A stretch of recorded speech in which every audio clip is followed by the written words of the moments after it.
Stop forcing life, let it flow like Montaigne taught. What if everything you're chasing is running away simply because you're forcing it? What if your frustration, anxiety, and exhaustion are not life's fault, but the result of your own resistance to flow? The truth is brutal. The harder you push, the further peace drifts away. Michel de Montaigne didn't live in our chaotic modern world, but he saw through the illusion centuries ago.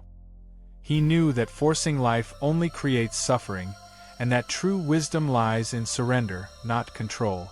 When you stop forcing life, you don't lose power, you unlock it. So before we go deeper, do one thing. Hit that like button and subscribe, because here, we don't sugarcoat reality. We uncover it. And today, you're about to learn a lesson that could shatter everything you thought you knew about control, effort, and flow. 1. The hidden damage of forcing life.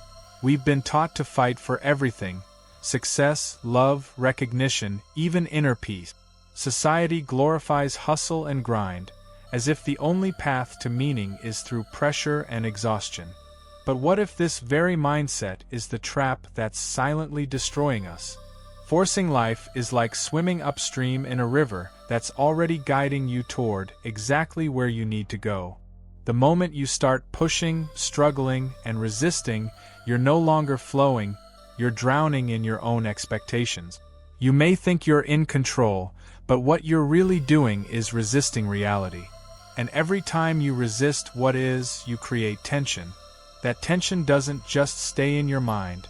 It settles in your body, in your relationships, and in your daily life. The damage isn't always visible. It shows up as anxiety you can't explain, fatigue that never leaves, relationships that feel heavy, and a constant sense of disconnection from others and from yourself. And still, you push harder. You try to fix things, improve them, force outcomes. But the more you try, the less things respond. Why? Because life was never meant to be forced. It was meant to be lived, experienced, and felt. Michel de Montaigne believed that wisdom comes from observing life, not manipulating it. He wrote that we often suffer more from our imagination and desires than from reality itself. Forcing life is just another form of self-deception, a desperate attempt to escape the present. You chase perfection. You demand result. You expect people to behave a certain way. But none of it ever feels enough, does it? That's the trap. The more you force, the more control slips through your fingers. You weren't born to constantly push. You were born to adapt, evolve, and grow with the rhythm of life, not against it. The modern obsession with force and effort is not strength. It's fear, disguised as ambition. What if the things you're chasing are simply not meant for you, or not meant for you yet? Forcing doesn't speed things up. It distorts timing, poisons your mindset, and blinds you to what's already available. You start believing that ease means laziness, that surrender is weakness. But that's the lie. True strength is knowing when to act, and when to stop, when to let go, when to trust that not everything needs your intervention. Have you ever noticed how the best conversations, the deepest love, and the most meaningful moments happen when no one is trying too hard? Flow happens in stillness, not in force. Every time you force life, you're telling it, "I don't trust you." And life responds accordingly. It mirrors your resistance. But when you start flowing, it opens up. Not because you control it, but because you finally allow it. Force is fear in motion. Flow is trust in motion. The difference between the two is not in how hard you try, but in how deeply you understand. You don't need to dominate life to experience it fully. You need to participate in it. You need to feel it, listen to it, and move with it, not against it. Montaigne didn't seek to conquer life. He sought to understand it. He observed its contradictions, its paradoxes, its beauty in imperfection.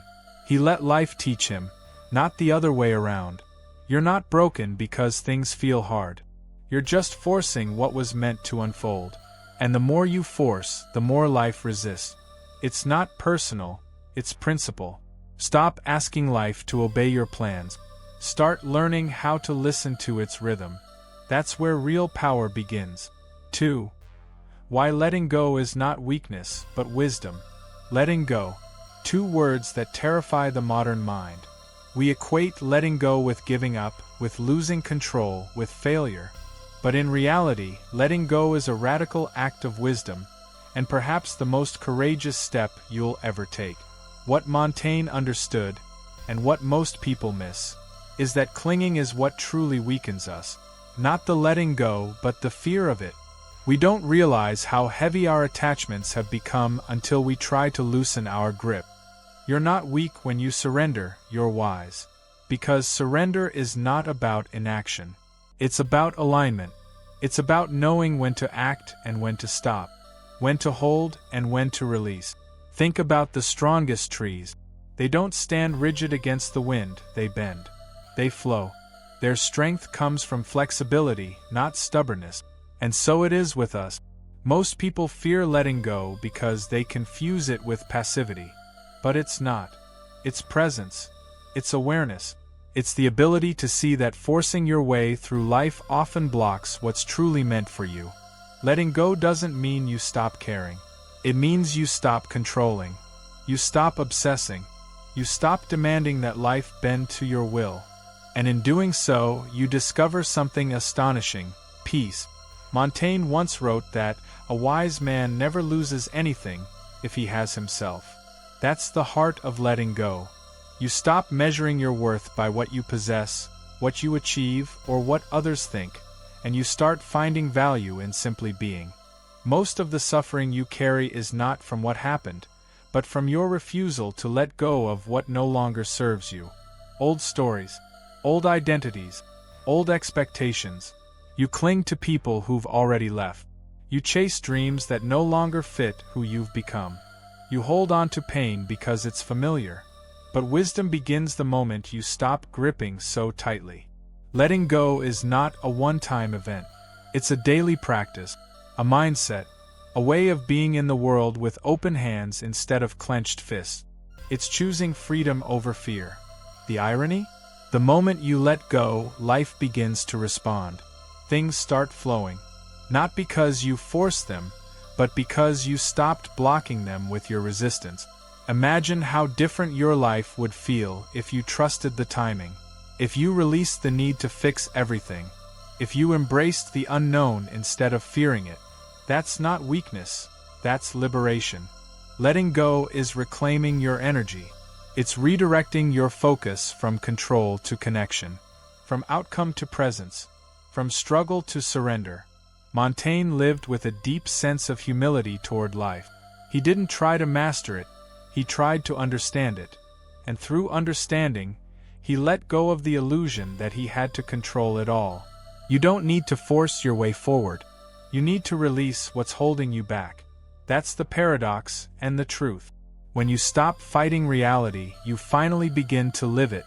And there is nothing more powerful than a mind at peace with what is. 3. How Montaigne mastered the art of flow. Michel de Montaigne didn't preach detachment from a pedestal, he lived it. In his writings, he dissected the human experience with brutal honesty. He wasn't chasing perfection, he was embracing imperfection. And in doing so, he discovered what we now call the flow. Flow, for Montaigne, wasn't some mystical state reserved for the enlightened. It was the natural rhythm of existence, the movement of life when we stop resisting it. He saw that chaos wasn't the enemy, but a teacher, a mirror, a reminder that we are not meant to control every outcome. While the world around him crumbled in political instability and religious wars, Montaigne withdrew not in fear, but in clarity. He chose introspection over reaction, observation over judgment. He understood that control is an illusion, and that true wisdom flows from within. His essays weren't rigid doctrines, they were living reflections, fragments of thought, like rivers meandering through the human soul. He didn't force his ideas to be perfect. He allowed them to breathe, evolve, contradict, just like life itself. And perhaps that's the most revolutionary thing about Montaigne. He didn't demand certainty. He danced with uncertainty. He flowed with it. He let the unknown shape him instead of fighting it. Most people today are paralyzed by ambiguity, but Montaigne found freedom there. He didn't chase clarity, he invited it. He let ideas come to him in stillness, not in pressure. He lived with curiosity, not control. His mind was a garden, not a battlefield. He nurtured questions more than answers. He wasn't trying to win life. He was trying to understand it, to feel it deeply, to sit with its contradictions and let them speak. This is what the modern world forgets. You don't need to dominate every situation. You need to feel your way through it. That's flow. That's presence. That's Montaigne's legacy. When you stop forcing and start flowing, you stop demanding perfection from yourself and others. You start accepting the moment as it is, not as your ego wants it to be. You begin to observe without needing to fix. You begin to listen without needing to respond. You begin to live without needing to justify. That's not laziness, that's mastery. Montaigne knew that we suffer most when we try to impose order on things meant to remain wild. Flow is not about passivity. It's about participation without possession, engagement without obsession. Can you live a life where you let ideas arrive instead of chasing them?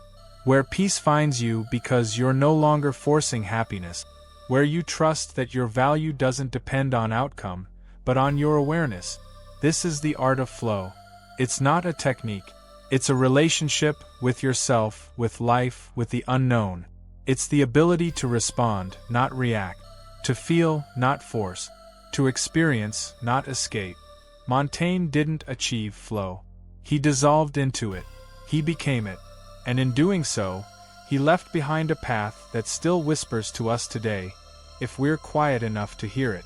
The question is, are you willing to stop forcing long enough to feel it? 4. Reclaiming your power by doing less. In a world obsessed with more goals, more hustle, more output, doing less sounds like failure. But what if doing less is the very thing that reconnects you to your deepest power? We've confused effort with effectiveness, productivity with purpose, busyness with value, and the result is a generation exhausted, anxious, and disconnected from their own essence. Montaigne understood this trap long before burnout became a cultural epidemic. He knew that true power isn't in how much you do, but in how deeply you live what you do. Presence over pressure, intention over intensity. Doing less doesn't mean abandoning ambition. It means cutting through the noise to reach clarity. It means shedding what's non-essential so your energy can finally flow toward what truly matters. There is a kind of power that only appears in stillness. It's not the power of force, but the power of inner alignment. The more you remove what doesn't belong, the more potent you become. Think of a sculptor. The masterpiece isn't created by adding, but by subtracting, by chipping away the excess, revealing the form hidden beneath. That's what doing less really is, revealing the self beneath the noise. Every forced action drains your energy. Every compulsive yes disconnects you from your true path. Every moment you rush, you miss the one thing that can't be rushed. Meaning. Doing less is not about being passive. It's about being precise. About choosing what aligns with your spirit instead of reacting to every external demand. How many things are you doing today that come from fear, guilt, or pressure, not from purpose? How many conversations, tasks, obligations are you forcing just to feel in control? Montaigne's power wasn't in his volume of action, it was in the depth of reflection behind each one. He didn't live loudly, he lived wisely. He chose his energy carefully. He didn't try to do everything. He tried to be everything he was. You don't need more motivation. You need more space, more silence, more moments of no so that your yes becomes sacred. The ego seeks significance through effort, but the soul seeks resonance through presence. And when you start doing less, you begin hearing that quiet voice again, the one that was always there, but buried under noise. There's strength in stillness. There's courage in restraint. There's wisdom in slowness. And there's healing in the choice to stop forcing your life into shapes it was never meant to fit. The world will always push you toward more, but your soul will always whisper toward less. The question is, who are you listening to? Letting go of excess isn't loss, it's liberation. It's a return to your essence. It's a rebellion against the lie that your worth is measured by your workload. Do less, but do it deeply, with love, with clarity, with presence. That's not stepping back, it's stepping in. That's how you reclaim your power, not by forcing your way forward, but by flowing into who you already are. 5. The silent revolution, living without resistance. There's a quiet revolution taking place, not in the streets, not on stages, but deep within the souls of those who've had enough. Enough of pressure, enough of pretending, enough of resisting life at every turn. It's a revolution of softness, not shouting, of inner alignment, not external dominance. Living without resistance doesn't mean living without boundaries or opinions. It means you stop wasting energy fighting what already is. You stop wrestling reality and start dancing with it, even when it's uncertain, even when it's uncomfortable. Montaigne's philosophy was rooted in this exact shift. He didn't scream his wisdom into the world. He lived it quietly, deeply, intimately. He knew that to resist life is to resist yourself. And the more you do that, the more fragmented you become. Most people today live in a constant state of inner war, trying to control thoughts, suppress feelings, manipulate outcomes, and maintain appearances. And they call that life. But that's not life. That's survival. What if you didn't have to fight so hard? What if you could let your guard down without losing yourself? What if peace wasn't something you chase, but something you uncover the moment you stop resisting? Resistance is subtle. It hides in your thoughts, in every, "this shouldn't be happening," in every, "I need to fix this now," in every, "why is this taking so long?" It's the inner voice that tries to reshape life instead of receive it. But when you drop resistance, something strange happens. Clarity emerges. Calm enters. Flow begins. You don't become passive, you become powerful in a new way. Not through domination, but through presence. Montaigne wasn't teaching escapism. He was teaching realism, but with grace. He didn't advocate ignoring pain. He invited us to experience it without adding layers of mental suffering. He believed that resisting suffering often creates more suffering than the pain itself. There's a reason why people who stop forcing life often look calmer, think clearer, love deeper. It's because their energy is no longer being wasted in resistance. It's being invested in presence. This silent revolution is about trust. Trusting your timing. Trusting your body. Trusting your intuition. Trusting that life unfolds better when you stop trying to control every detail. It doesn't mean you stop acting. It means you act from alignment, not from panic. You speak when it's time. You move when it flows. You rest without guilt.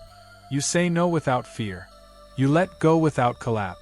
Living without resistance is not about perfection, it's about coherence. When your inner world no longer fights the outer world, you find a rare kind of wholeness that no achievement can buy. You stop proving. You stop defending. You stop over-explaining. You simply live, and in doing so, you become a quiet force that others feel without needing to understand. Montaigne lived this way. Not loudly, but clearly. Not to impress, but to embody. He knew that the most powerful revolution is not the one that changes others, it's the one that frees you from your own inner chains. And now, this revolution is calling you. Not with noise, but with stillness. Not with fear, but with truth. Will you answer it? Will you dare to live without resistance, and finally feel what it means to truly be alive? Perhaps the greatest illusion we've been sold is that life must be conquered, when in truth, it only needs to be received. Michel de Montaigne knew this long before us. His wisdom wasn't in doing more, pushing harder, or forcing his way forward. It was in observing, accepting, and flowing with the natural rhythm of existence. When you stop forcing life, you stop living from fear and start living from trust. You begin to experience a deeper power, one that doesn't shout but resonates, one that doesn't dominate but harmonizes. And suddenly, everything begins to make sense. Not because you figured it all out, but because you finally stopped resisting. If this message moved something inside you, don't leave without liking this video and subscribing to the channel. Your support helps us keep sharing reflections that go beyond the surface and touch the soul. And tell us in the comments, what in your life are you finally ready to stop forcing?